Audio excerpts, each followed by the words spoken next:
और आइए देख रहा है इंडिया में, आगे बढ़ते हैं अगली खबर का हम रुख करेंगे। गोवा के नाइट क्लब में शनिवार की रात भयंकर आग लग गई। इस हादसे में कम से कम 25 लोगों की मौत हुई, जिनमें 4 पर्यटक और क्लब स्टाफ भी शामिल है।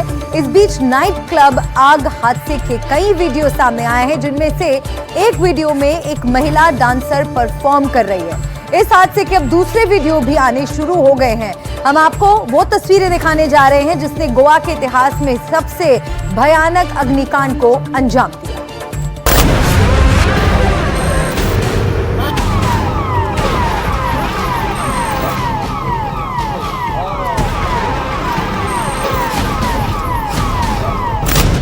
आग, धुआं, चारों ओर हाहाकार।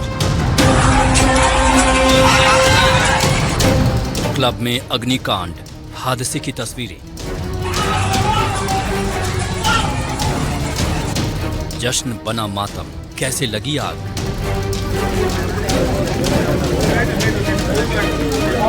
नॉर्थ गोवा के नाइट क्लब में लगी भीषण आग ने पूरे देश को हिला दिया है। कई परिवारों को कभी न भूलने वाला दर्द दिया। नाइट क्लब में लगी आग इतनी तेजी से फैली कि इस हादसे में कम से कम 25 लोगों की जान चली गई, जिनमें पर्यटक भी शामिल हैं। घटना का एक नया वीडियो सामने आया है, जिसमें आग की भयावहता साफ दिखाई दे रही है।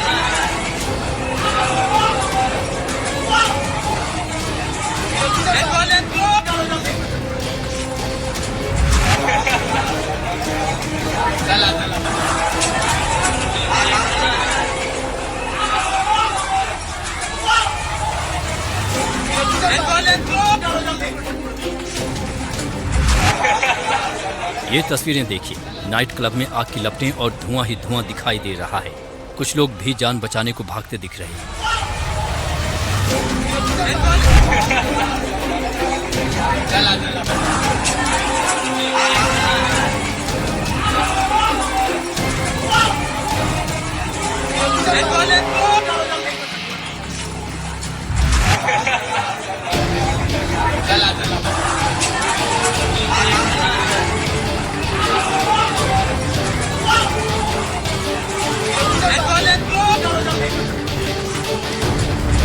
आग कितनी तेजी से फैल रही है इस वीडियो में साफ दिख रहा है, जैसे किसी भट्टी में आग धधकती है।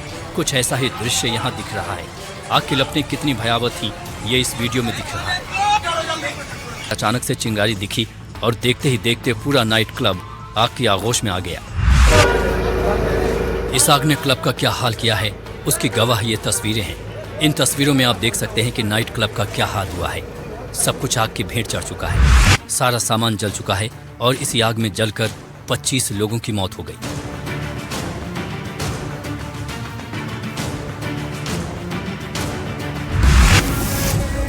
क्लब में बॉलीवुड नाइट पार्टी का आयोजन किया गया था। जिस क्लब में महफिल और जश्न होता था, अब वहां मौत का सन्नाटा पसरा हुआ है।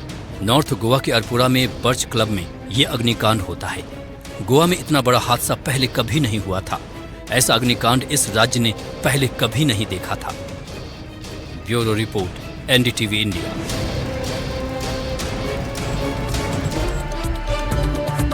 गोवा के नाइट क्लब में लगी आग में 25 लोगों ने अपनी जान गंवा दी। इनमें कुछ लोग ऐसे थे जो वहां नौकरी करते थे, कुछ लोग ऐसे थे जो छुट्टियां मनाने गए थे। कई सपने चकनाचूर हो गए, कई खुशियां मातम में बदल गई।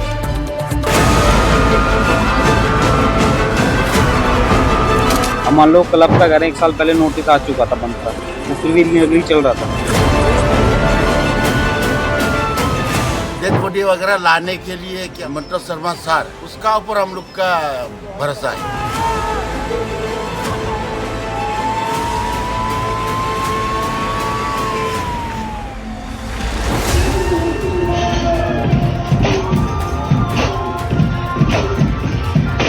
गोवा घूमने पहुंचे दिल्ली के एक परिवार की मस्ती भरी ट्रिप मातम में बदल गई। दिल्ली से आई इस फैमिली के 4 सदस्यों की दर्दनाक मौत हो गई। हादसे में एकमात्र जिंदा बची सदस्य भावना जोशी है, जिनके सामने ही उनका पूरा परिवार आग की लपटों में समा गया।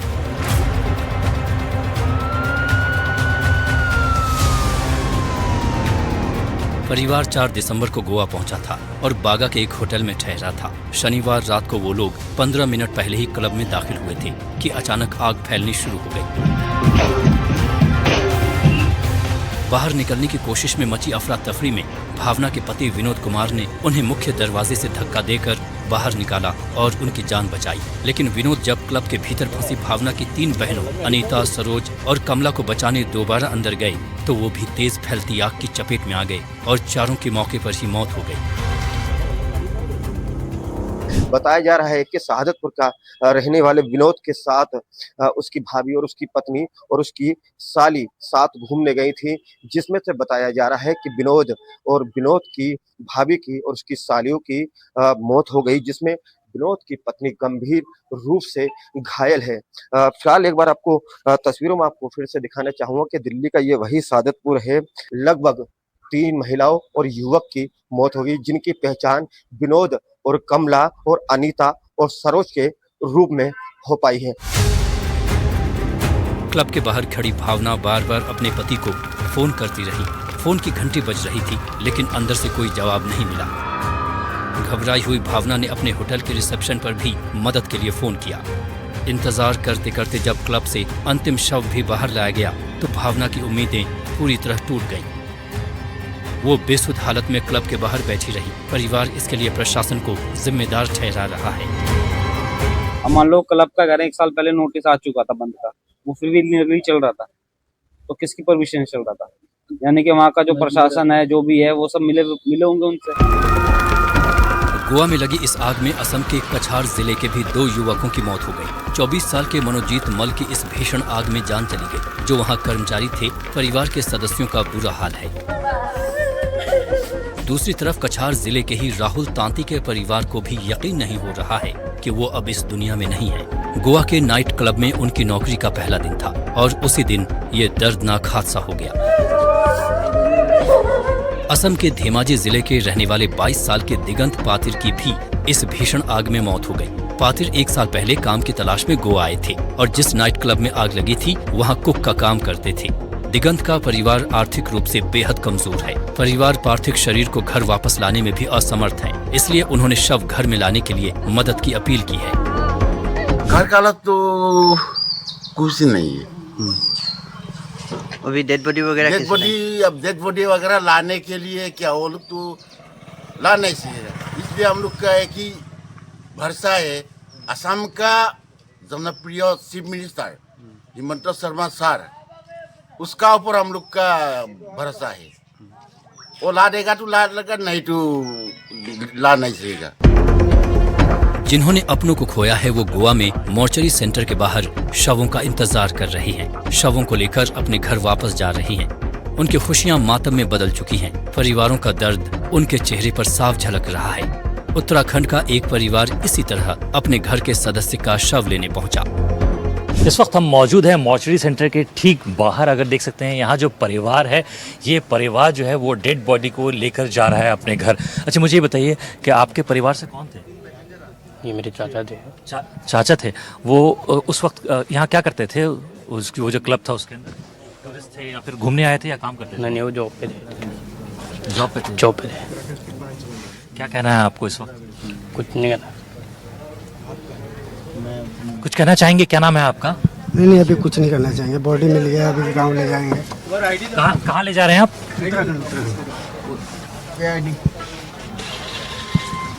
परिवार जो अभी इस वक्त जो है बहुत ही परेशान कुन स्थिति में है और ये जो डेड बॉडी है, डेड बॉडी को लेकर के अपने गांव इस वक्त जा रहे हैं। उनका कहना है कि ये इनके जो चाचा थे वो उत्तराखंड के रहने वाले थे और उसी क्लब के अंदर, बर्ज क्लब के अंदर, जहाँ इतना बड़ा हादसा होता है जिसमें 25 लोगों की जान चली जाती है, उस क्लब में जो है कार्यरत थे, काम करते थे।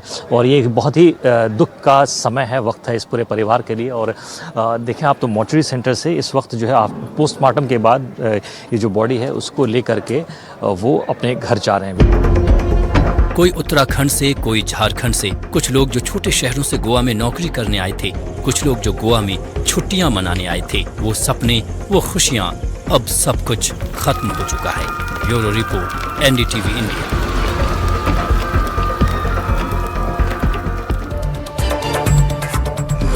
और आइए बात करते हैं बिहार की, जहां इन दिनों आपराधिक घटनाएं लगातार बढ़ रही हैं। बेखौफ बदमाश लोगों को गोली मार रहे हैं, कहीं दिन दहाड़े हत्या हो रही है तो कहीं रात के अंधेरे में पीछा करके लोगों की जान ली जा रही है। राज्य के कई जिलों में बदमाशों के हौसले बुलंद होते जा रहे हैं।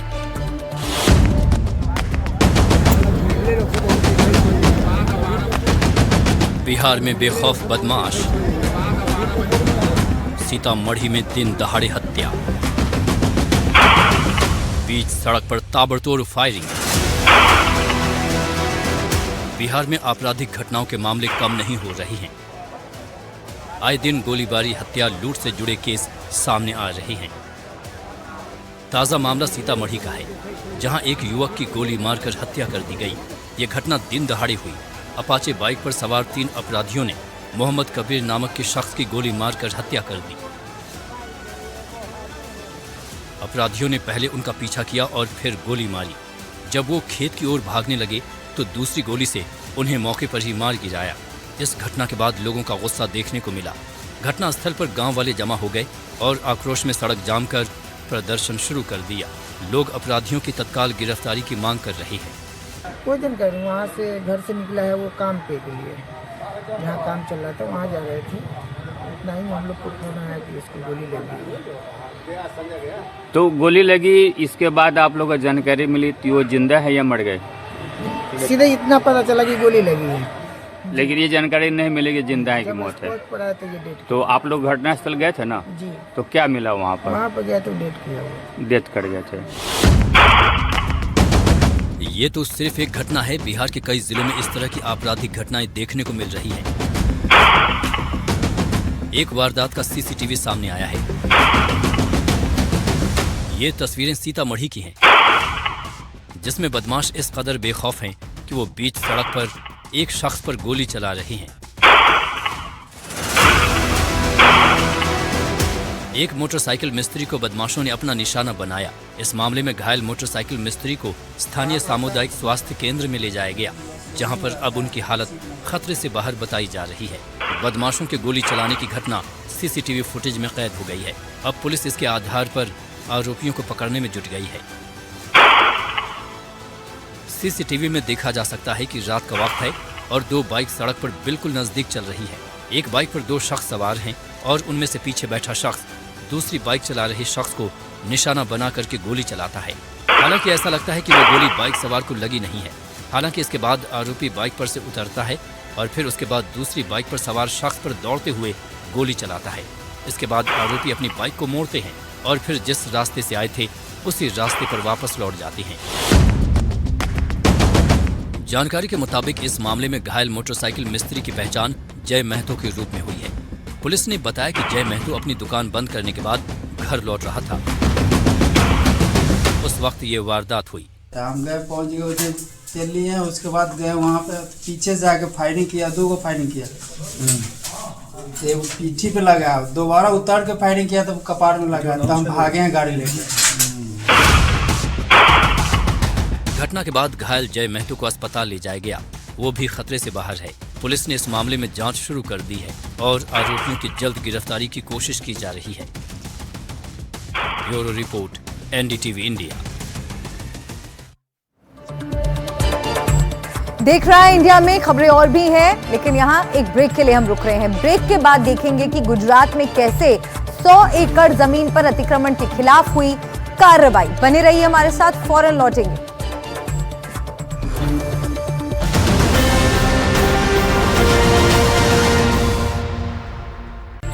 अतिक्रमण एक बड़ी समस्या है। बिना इजाजत, बिना कानून के निर्माण हो जाता है। ये निर्माण सड़क, स्टेशन के किनारे या बंदरगाहों के आसपास भी हो रखा है। देश के अलग अलग हिस्सों में इसे हटाने को लेकर कार्रवाई भी हो रही है। ताजा तस्वीरें गुजरात से आई हैं, जहां पूर्वी कच्छ में बंदरगाह के पास बड़े स्तर पर बुलडोजर एक्शन हुआ।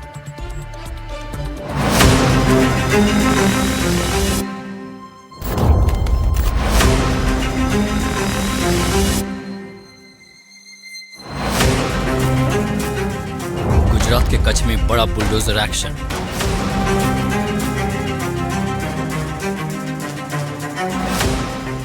बंदरगाह के पास अतिक्रमण पर कार्रवाई।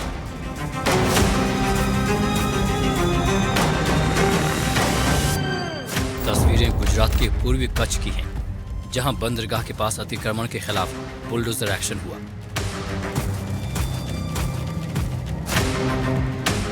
इन तस्वीरों में आप देख सकते हैं कि कितना बड़ा इलाका है जहां कार्रवाई हो रही है। बताया जा रहा है कि करीब 100 एकड़ जमीन को अतिक्रमण मुक्त करने के लिए ये कार्रवाई की गई। इस मौके पर 40 अधिकारी और करीब 500 पुलिसकर्मी मौजूद रहे।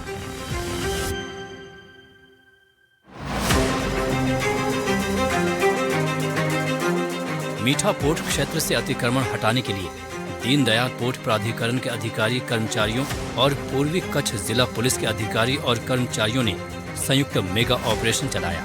बताया जा रहा है कि मीठा पोर्ट मेगा डेमोलिशन समुद्री सुरक्षा और राष्ट्रीय सुरक्षा को ध्यान में रखते हुए किया जा रहा है। बताया जा रहा है कि यहाँ 4 से 5 हजार लोग रहते हैं। जमीन पर अतिक्रमण करके रहा जा रहा है। अतिक्रमण वाली ये करीब 100 एकड़ भूमि है, जिसकी कीमत लगभग 250 करोड़ रुपए है। जानकारी के मुताबिक ये लोग यहाँ रह रहे हैं, उनमें वो लोग भी हैं जो अपराध की दुनिया से जुड़े हैं। इस मेगा ऑपरेशन में लगभग 20 जेसीबी, 20 हिटाची मशीनें, 40 लोडर, 40 डंपर, 100 ट्रैक्टर का इस्तेमाल हुआ है। वीडियोग्राफी के लिए ड्रोन और कैमरों का उपयोग किया गया है। गुजरात के कांडला पोर्ट देश के सबसे बड़े पोर्ट में से एक है। इसी के पास ही मीठा पोर्ट है। यहाँ अतिक्रमण एक बड़ी दिक्कत बना हुआ है। अब इसे हटाने के लिए बड़े स्तर पर कार्रवाई हो रही है। Bureau report, NDTV India. Uttar Pradesh के बरेली में 26 सितंबर को हुए बवाल की जांच में बड़ी कार्रवाई हुई है। बरेली की बारादरी पुलिस ने इस मामले में अपनी पहली चार्जशीट अदालत में दाखिल कर दी है। पुलिस ने इस चार्जशीट में राजनीतिक दल इत्तेहादे मिल्लत परिषद के प्रमुख मौलाना तौकीर रजा को बवाल की साजिश रचने का जिम्मेदार माना है।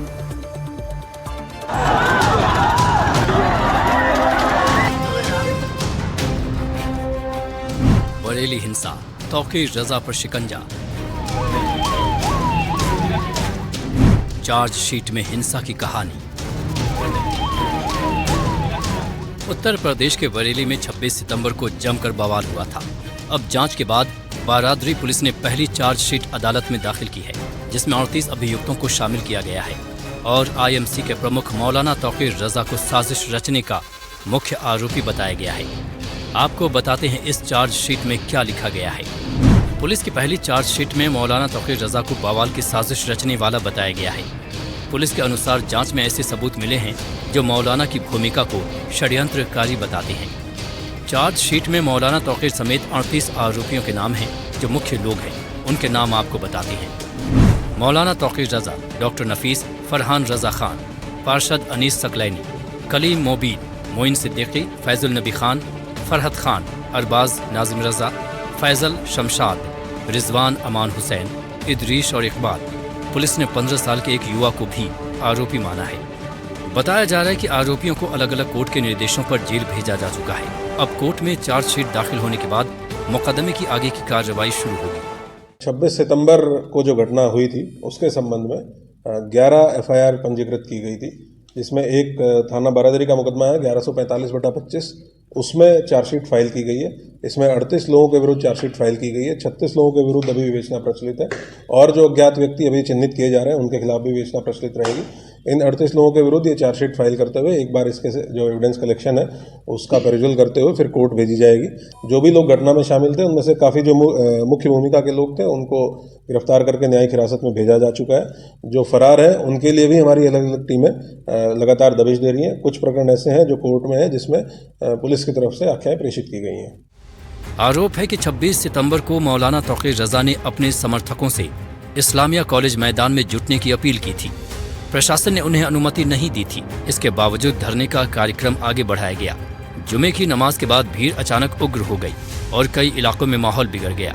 हालात काबू में लाने के लिए पुलिस को कई जगहों पर लाठीचार्ज और आंसू गैस के गोले भी चलानी पड़ी। जिस दिन ये घटना हुई उस दिन बरेली के 5 थानों में 10 एफआईआर दर्ज की गई थी। तौकीर रजा के खिलाफ कोतवाली, बारादरी, कैंट, प्रेमनगर और किला थानों में कुल 10 मुकदमे दर्ज हुए थे। इस मामले में कई लोग गिरफ्तार हो चुके हैं, जबकि 250 करोड़ से अधिक संपत्ति पर कार्रवाई की जा चुकी है। Bureau report, NDTV India. Uttar Pradesh के मुख्यमंत्री योगी आदित्यनाथ प्रदेश में रह रहे रोहिंग्या और बांग्लादेशियों को लेकर कड़े एक्शन के मूड में नजर आ रहे हैं। सीएम ने प्रदेशवासियों के नाम एक चिट्ठी लिखकर सभी को इसमें सहयोग करने की अपील की है। सीएम योगी ने साफ शब्दों में कहा कि घुसपैठियों को बर्दाश्त नहीं किया जाएगा।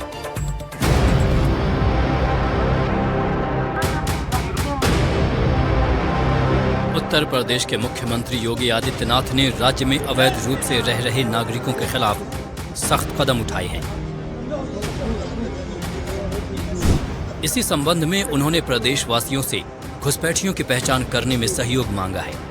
सीएम योगी ने अपने सोशल मीडिया पर पोस्ट कर लिखा है, मेरे सम्मानित प्रदेशवासियों, उत्तर प्रदेश की सुरक्षा, सामाजिक संतुलन और सुदृढ़ कानून व्यवस्था हमारी सर्वोच्च प्राथमिकता है।